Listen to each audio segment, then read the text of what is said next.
Welcome everyone. Thank you for joining me for a very different market update. Today, for June, I want to share with you what's gone on, especially related to COVID and the pandemic. A lot has changed that affects the real estate market over the last couple months. And so, this is just to give you some insight and some understanding of what's going on. So, for those that haven't had a chance to meet with me, my name is Jolyn. I was a registered nurse and home care case manager before my career in real estate, and I worked in seniors housing. And I'm now a licensed real estate agent with Schmidt Realty Group and a seniors real estate specialist, meaning that I specialize in helping those with 55 plus housing options. I do work with all ages and stages. But that's kind of my background and my history, and so that's where I have chosen to specialize in. So today we're going to talk about what the market was looking like prior to COVID. We're going to talk about what happened during COVID and as the pandemic hit Alberta and Edmonton area, and what the forecasts are looking like for the aftermath. So we've got a lot of information to share. I'm going to condense this down quite a bit with numbers that are most relevant to you, but just to give you some insight into what has changed and what's going on. So before COVID, we've seen the market mostly be a buyer's market. And last fall, we were starting to see what we call stabilization. And that's when our number of sales and number of new listings start to equalize. So last fall, we were seeing inventory numbers in the 11,000s, and we were starting to see that inventory number come down and the number of new lists and sales be fairly equal month to month. And that's a great place to be. We love that stables market between a buyer's market and a seller's market. So it's a lot more predictable. It's a lot more easy to understand for both sides. And the spring market was starting. So in real estate, when we talk about spring market, it usually is kind of that cabin fever. Everybody's starting to put their homes on the market. Buyers are starting to be more active. And that usually hits around February sometime.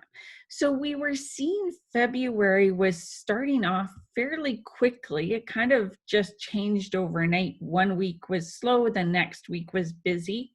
So our spring market was off to a really good start. Then we got all the announcements about COVID-19, about the need to self-isolate. And so with that came a lot of new protocols for showing homes, involving possibly gloves and masks and sanitization of the home, not touching light switches, leaving cupboard doors and closet doors open. And then also open houses were banned by the provincial authority. So many homeowners in the initial days of panic took their home off the market.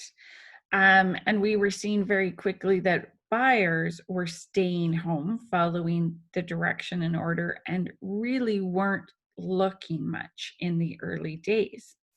So that's kind of mid-March is really when we started seeing the reality of COVID-19. Now, I know this is a really small chart. This is basically January 2019 to May 2020. This is for the Edmonton area, and this is what we call a home price index. So this is what is the average price for the average home in Edmonton. So the red line at the top is for single family homes. There's a blue line much lower, and that's for apartment style condos. So that you can see a lot of times there's the bumps and raises are at fairly same points, but I'm going to point out some differences. So this really talks about house values and what houses are selling for and those averages of house numbers. So spring market and summer market last year, I've got here with the green box. And as you can see, in a typical market, home values went up and home values started to get a little bit less towards the fall. And that's quite a common feature, mostly because our luxury properties usually follow that spring summer market. So they have higher prices that they're selling for. And so they do shift the averages a little bit more, and they don't come on as frequently during the winter. But as you look, especially in the home market near the orange circle, you can see where our spring market started in February and that there's an uptake in home values, that more higher priced homes were selling, more luxury home values were just increasing. Then you can see where self-isolation started and home values started to dip. And that's because a lot of luxury homes came off the market. A lot of, higher priced average homes were coming off the market. So it did affect property values some. With condos, we were seeing that there's still a little bit of a decline in condo values from the winter months continuing into the spring market. And then we hit our lowest point, which was really sort of later in April, where our home values hit their lowest spot. And then in May, we already gained traction. So if you look at where we started in 2019 to where we are in May, especially for single family homes, there really hasn't been much change in value. There's been a little bit up and down, but home values have stayed overall fairly consistently. And as you can see, there was little dips and valleys in value, but not a lot changed for homes. In terms of the condo market, it's still dropped a little bit, but not much. It's been keeping fairly stable. So the condo market over this last 18 months has definitely been some of the hardest hit, and it probably had its biggest drop due to COVID because the unemployment situation has really affected a lot of first-time home buyers. Busy professionals are reconfiguring how they work, and so they can't really look at shifting anything in the condo market right now. And then empty nesters who are thinking of downsizing to a condo have really sort of stepped back and not done a lot of activity in this market. So condos are feeling it a little bit more right now. And so by April, our serious buyers were active again, and we were seeing more showings happening. Homes weren't having as many showings, but the ones they were having were quite fruitful and good, and usually resulting in offers. Home sales were still happening, but there was nearly a drop of 50 to 60% less homes sold compared to April of last year. So the numbers had significantly dropped for April as to what was selling, just because so few buyers were out looking.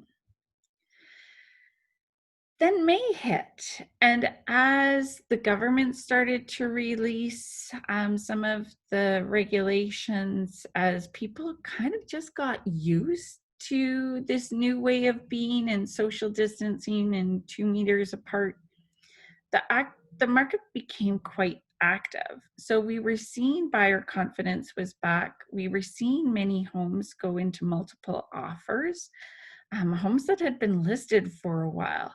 And we haven't seen really this amount of activity regarding multiple offers so much in the last 4 to 5 years. So we found that those that were on the market in spring and stayed on during the pandemic, many of them, as long as they're priced right, have been doing very well in the May market. And some are actually selling at higher than list price right now. So May's been a very busy month for real estate. So let's look at inventory and what that's done. So as I mentioned, last fall, we were seeing numbers around 11,000 homes for sale in Edmonton and greater area. And so through the winter, we usually have homes come off the market, serious buyers buy homes, but usually inventory does decrease a little bit during the winter months. So by February, we had around 6,800 homes on market. As part of spring market, that did increase to 7,234. But then social isolation, self-isolation really started to set in. And between March and April, it doesn't look like much extra homes came on the market, but that's because what came on the market, we also sold those same number of homes. And so that's where those numbers are fairly equal. And then in May, we saw that confidence come back even for sellers, and a lot more homes came on the market. But it was actually a lot more than 7,700 because these inventory numbers are at the end of the month.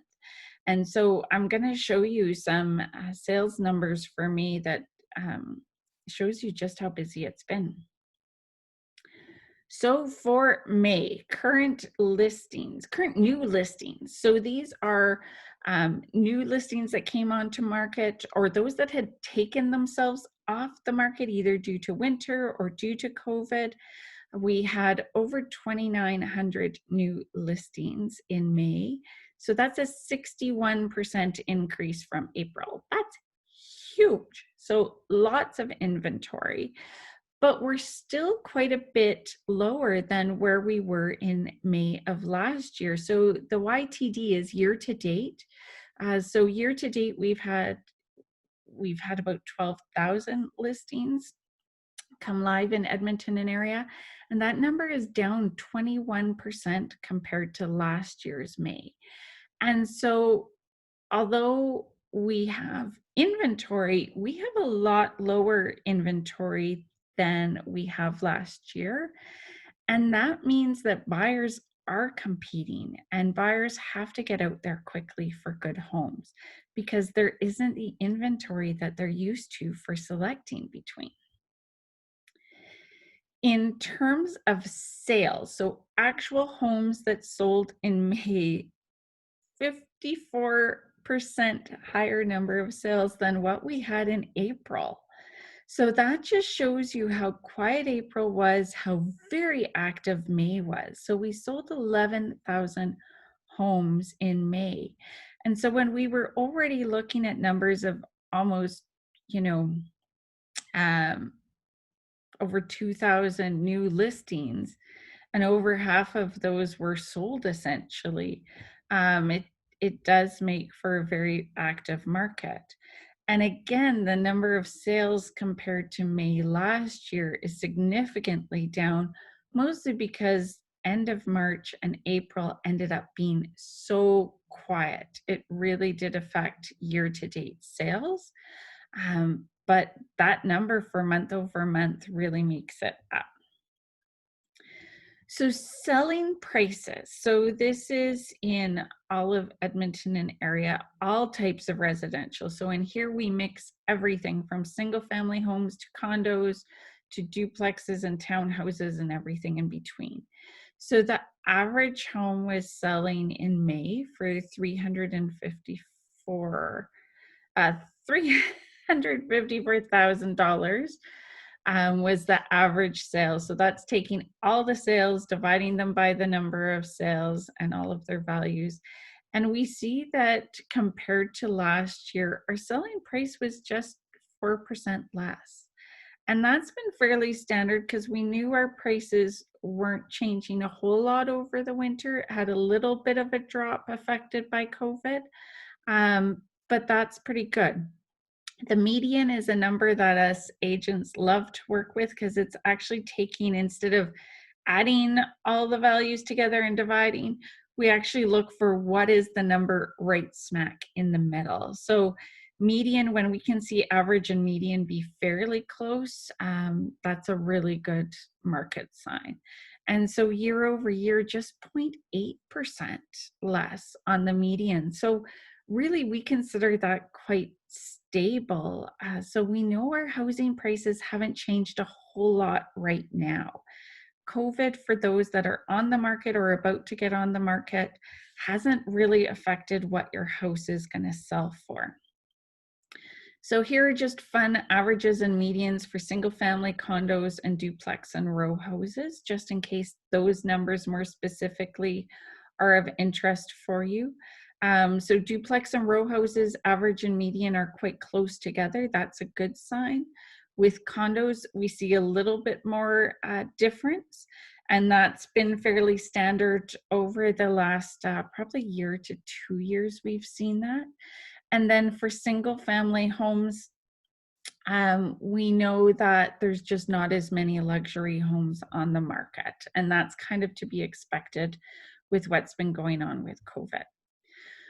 So looking ahead, this is the piece that everybody's trying to predict and look at. So there's a number of factors coming into what's going to happen in real estate over the coming months. We know there is probably going to be substantial numbers of foreclosures due to the economic situation where people are out of work, or they got into a home where they are almost home poor and they can barely pay for that home when they were working, and now with time off work and layoffs they just can't afford it. So we're expecting foreclosures to happen significantly. We're expecting almost 4% foreclosure rate, which is really, really, really, really, really high. So foreclosures generally take 6 months to 12 months to get through the court system before they can be legally put up for sale. And so we expect those foreclosures to start hitting us in the fall.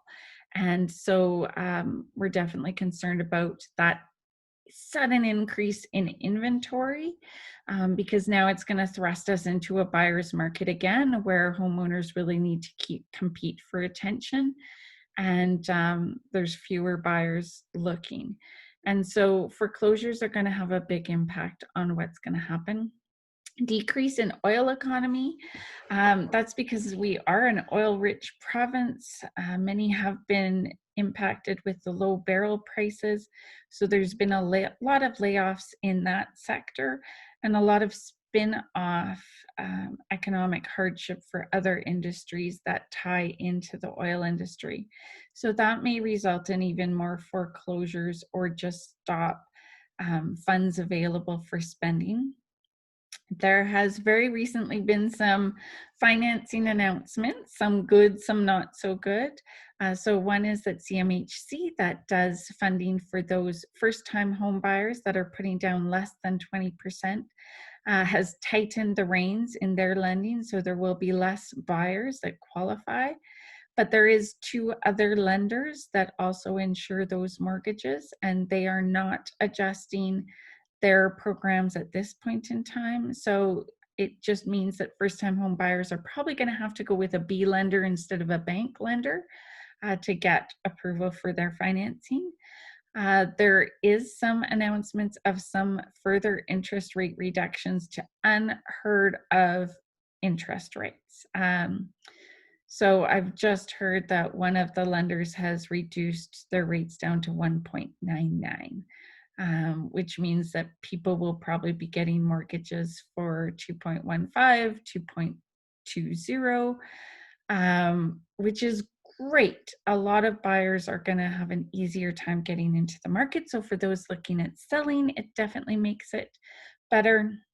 And for our condo market, we were really hoping that the condo market would have hit a plateau by the start of spring, and we still think that plateau is about to happen. We think it just got delayed because of COVID. So we think we're near the bottom of the lowest prices for the condo market, as it's been self-correcting over the last 5 years. There's been steady declines, and a lot of those price corrections had to happen in that market. But we're hoping that that's going to stabilize quite soon so that we can see the bottom of the condo market and start seeing improvements in that. So economists are saying that the increased inventory from foreclosures are going to start this fall and lead into next spring. So number of homes for sale will just keep increasing, and that will force house owners to decrease their prices to compete for buyers. And it may take 2 years to recoup to our current prices now from that inventory rush. So what that translates to for those looking to sell, if you're in a position to sell now is the time to get the highest value of your home over the next 2 years. Because once we start getting into fall, we're going to start to see home prices decline. Now, granted, that may only decline 4 to 6% is generally what we see in a time of increased inventory. But none of us know for sure what that decline in pricing is going to look like. So for those that are really reliant on getting every dollar out of their house, now is the best time to sell before the fall and before that inventory starts hitting the market. I always love to watch what the investors are doing because they really do have a pulse on the market. And so those that own rental properties are looking at decreasing the number of rentals they have, or just getting the equity out of those rentals so they can look at buying new rentals in the next couple months. Those that are doing short-term rentals, so that's things like the Airbnb and vacation rentals, a lot of them are choosing to get out of that market just because COVID and the pandemic has basically stopped. So a lot of people that own those properties relying on that vacation rental have now had to pay possibly 2 mortgages, and that has not been going well. And so they're trying to offload those properties. Vacation properties and downsizing really just speaks to the state of the economy. People are wanting to get the highest value out of their homes that they can, especially if they're looking at retirement income or things of that nature. So getting rid of vacation properties, downsizing from your large home into something smaller is definitely making a lot of sense for people right now, or planning to make those moves and transitions. So that's kind of what's happening in the investor market. So when we take all those numbers and all that data, it really comes down to advice for sellers and buyers. So for sellers, if you're looking for the highest value out of your home, if you can get your home sold before fall, this is the best time to do it due to lower inventory. Past the fall, we're going to see some slight decreases in home values. So again, pricing right, so that you can be on and off the market fairly quickly is key right now. And that housing prices may have that small decline, but it's going to be fairly stable for the next 2 years. So we're not going to see a big increase in house values. We're not going to see a huge decline in home values, most likely. But it's once the drop hits from the initial flood of extra inventory, those prices might be quite stable for 2 years. If you're in a position where when you move doesn't really matter, or what you get out of your home doesn't really matter, then again, you can continue your course and sell when you're ready to sell. It's just important to understand for those that are really dependent, especially if their home is their retirement fund, then you want to know how to manage that. So for buyers, homes are going under contract very quickly, which means if you find a home or a condo you love, make an offer quickly, because right now with the low inventory, we're seeing homes sold in 3 days, 6 days, 10 days when they're priced well and the home's in great condition. So those fabulous homes are moving really quickly, and same for condos, and oftentimes in multiples. So if you find something you love, put a ring on it before somebody else does. Condos are a really great investment piece right now. So whether you're looking to buy it as something you can rent and use as that second income stream, or you're looking to purchase something to rent now to retire in later yourself, or you're looking at making a move into a condo, we know we're near the bottom of the condo market. So these are going to be some of the lowest prices you're going to see. And it's a really great time to be getting into them. There's a lot of things to watch for, but there's a lot of ways to protect yourself and make sure you're getting into a good condo, and expect pricing to be fairly stable over the next 2 years. So again, as a buyer, your rates are going to go down a little bit depending on the home you're looking for, whether it's going to be flooded with inventory. It's mostly going to be single family homes that are probably going to go to foreclosure. But just know that whether you're looking now or whether you're looking in the next year or 2 years, what you're seeing out there for pricing definitely is going to be stable. However, I'm going to premise that with the interest rates right now are incredible. So if you're thinking of waiting a year to buy, just know that if you're going to have any financing involved, at some point, these interest rates have to go back up. And they will probably go back up faster and more furious once we get through the pandemic. So I don't suspect the major lenders are going to do much this year, just because they're using real estate to kind of spur the economy and keep things going. But after the fall and into the winter, it's going to be tough to say what happens with interest rates. So if you want those incredible rates, sooner than later is a better motto for you. For those that are looking to get ahead of the market, that are looking to do a sale possibly before fall, a couple just quick tips and reminders for you.